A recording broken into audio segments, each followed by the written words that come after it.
El presidente de la República es el jefe de Estado y personifica a la nación. Y también es jefe de gobierno. Por la primera función, el presidente deberá articular y coordinar con los poderes del Estado y con los órganos constitucionales. Pero la segunda es la función más importante. Por esta función, el presidente dirige la política general del gobierno y deberá administrar los recursos de la nación para emprender la senda del desarrollo. El día de hoy, en el programa Tus Derechos, comentaremos sobre el Poder Ejecutivo. Soy Francisco Morales y bienvenidos a Tus Derechos.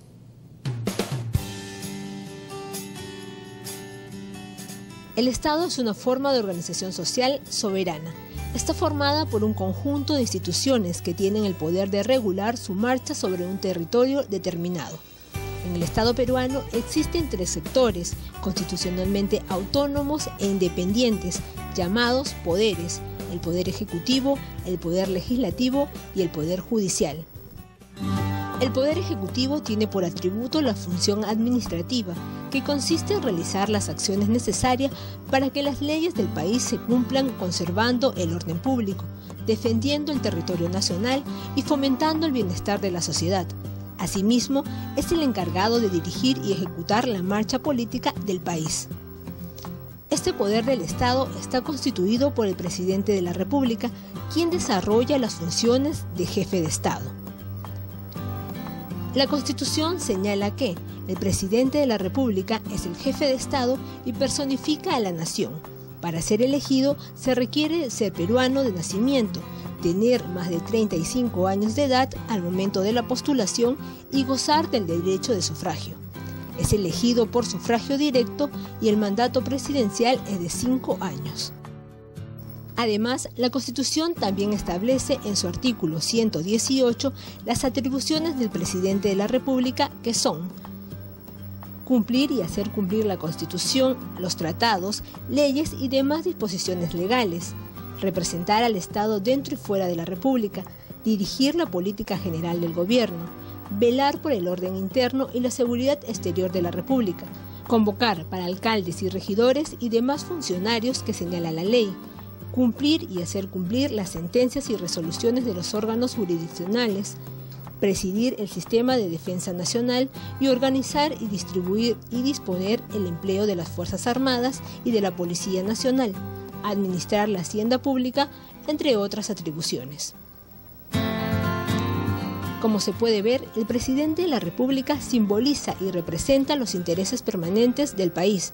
A su vez, como jefe de gobierno, es quien dirige la política gubernamental, respaldado por el Consejo de Ministros, conformado por su presidente y un gabinete de 17 ministros.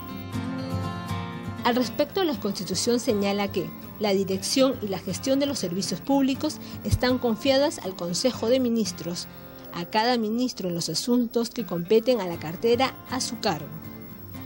En el artículo 123 se establece que al presidente del Consejo de Ministros le corresponde ser, después del presidente de la República, el portavoz autorizado del gobierno, coordinar las funciones de los demás ministros y refrendar los decretos legislativos, los decretos de urgencia y los demás decretos y resoluciones que señalan la Constitución y la ley.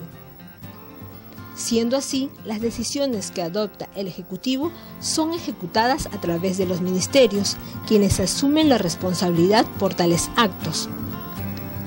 Todos los peruanos, dentro y fuera del territorio nacional, somos quienes elegimos a la persona que guiará el camino de nuestro país durante 5 años.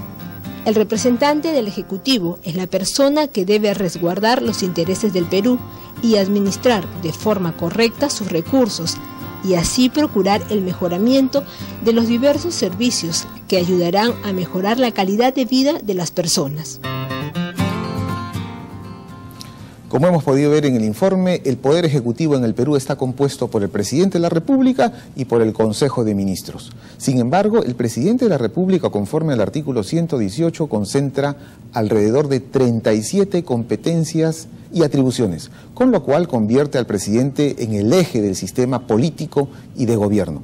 El día de hoy, para conversar sobre el Poder Ejecutivo, estaremos con el doctor Domingo García Belaúnde. Regresamos después de la pausa.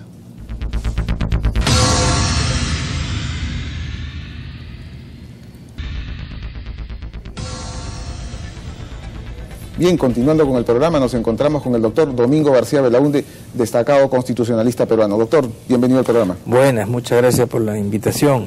Bueno, este programa está dedicado al presidente de la República, al Poder Ejecutivo, al Consejo de Ministros. ¿Somos un régimen presidencial, semipresidencial?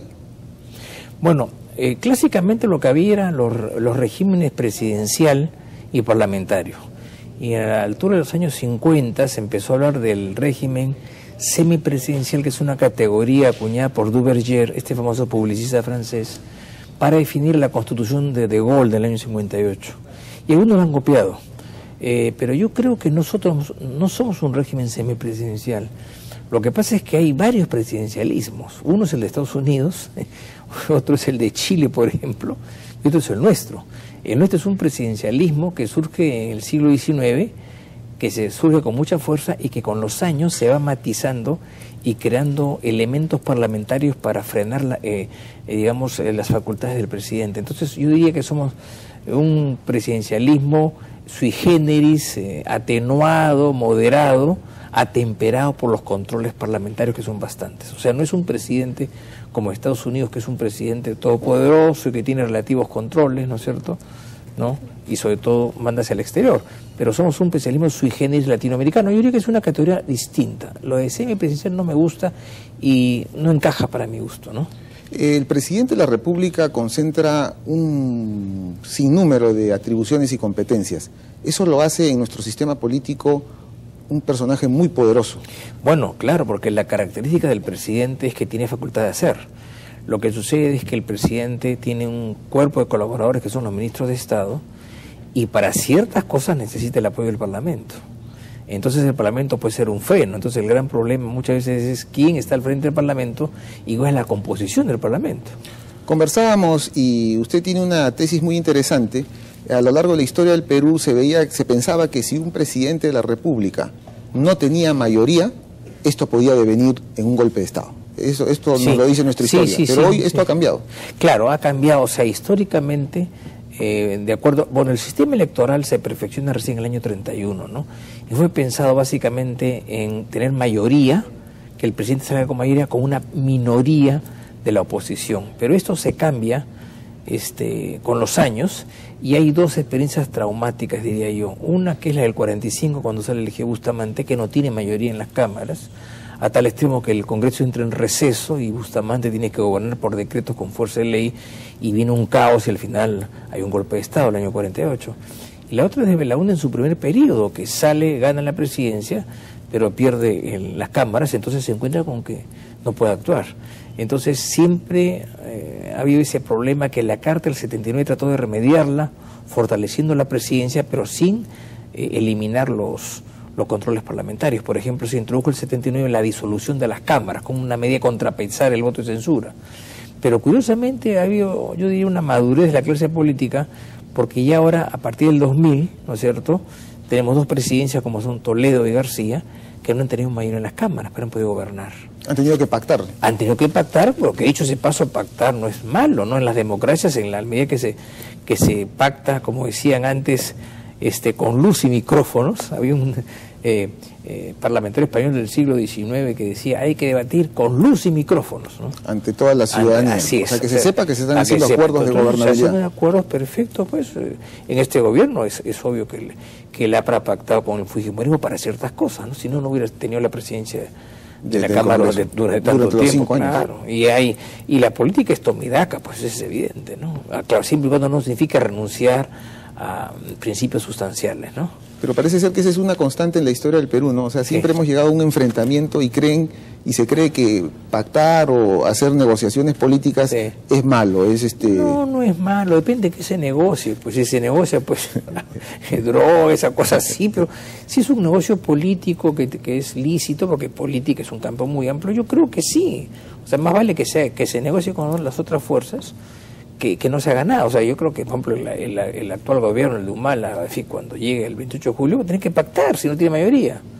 Hay dos alternativas, o pacta para gobernar o patea el tablero, no hay más. Eso es lo que nos dice la historia del Perú. Así es, así es. Y el presidente de la República, aquí en nuestra Constitución, nos dice que es jefe de Estado y jefe de gobierno. ¿Y esta figura de jefe de Estado es sencillamente letra o el presidente usted cree que debe ejercer? Es realidad, porque en los sistemas parlamentarios existe el jefe del Estado, bueno, depende de si es república o es monarquía, ¿no? Por ejemplo, en España el jefe de Estado es Juan Carlos Rey, ¿no es cierto? Juan Carlos I, pero él es una figura de representación, en fin, de relaciones internacionales, pero el jefe de gobierno que sale del Parlamento es el que manda, ¿no? Acá no. Acá simplemente el gobierno está en manos del presidente de la República, que es jefe de gobierno y jefe de Estado. Y jefe de gobierno a través de ¿qué? De la administración, a través de sus ministros, pero por el matiz constitucional que hemos mencionado, necesita el acuerdo del Parlamento para ciertas cosas. Bueno, el presupuesto, indudablemente, los impuestos también, las leyes fundamentales, los tratados de gran importancia, tienen que salir con apoyo parlamentario, si no, no hay nada, ¿no? En el gobierno del presidente Toledo se creó una figura que no está regulada en la Constitución, pero se habló de un Consejo de Estado.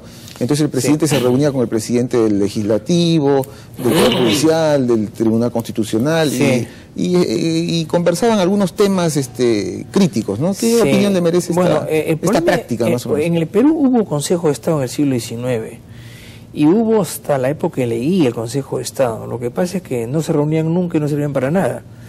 Pero el Consejo de Estado, según las diversas interpretaciones, pueden ser o meramente consultivos o deliberativos. En el caso de los deliberativos, deciden y pueden vetar algo. En el caso de los consultivos, simplemente se les pregunta.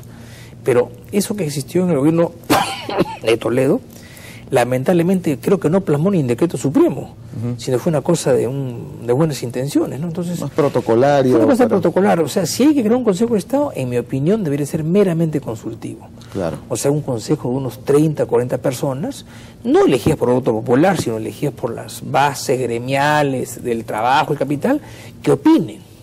Nada más que opinen. Eso sería interesante, pero hay que formalizarlo, pues no se puede hacer así de conversación en un cóctel, ¿no? Claro. ¿No? Y en relación a la política general del gobierno, usted recordará que en algunas campañas electorales se ha hablado de la reforma del sistema político. Sí. Entonces se decía, hay que incorporar la figura de un primer ministro fuerte y para que el presidente de la República pase a ser un árbitro. La tradición constitucional peruana mire, esa es la gran idea que vendieron los sociólogos encabezados por un famoso sociólogo español, pero afincado en Estados Unidos toda su vida, que era Juan Linz, que escribió mucho sobre eso y anunció en tono catastrófico que el presidencialismo se iba abajo, ¿no? En uno de sus libros lo dice. Pero eso no ha funcionado, pues, porque el problema es que la tradición en la política, la historia, las costumbres son muy fuertes, no se pueden cambiar por decreto, ¿no? Los argentinos, que siempre les gusta estar un poco a la moda, crearon en la reforma del 94 el jefe de gabinete, que era eso, una especie de primer ministro. Al final nadie le hacía caso, quien mandaba el presidente. Igual que acá. Igual que acá. Entonces, lo que hay que hacer es mantener el poder, sí, pero mantener el control, eso es lo importante. O sea, el control del Congreso. El control, no, mantener, mejor dicho, el presidente tiene mucho poder, o sea, él debe mantenerse en ese poder, pero debe haber un control sobre el presidente, que lo da el Congreso, lo da la opinión pública, lo dan los jueces, etcétera, etcétera. Eso es, todo el mundo tiene que ser control, el poder debe ser controlado siempre, pero con buenas artes, ¿no? Muy bien. No lo paralizan. Claro. Bueno, amigos, después de la pausa regresamos con el doctor Domingo García Belaúnde para seguir conversando sobre el Poder Ejecutivo.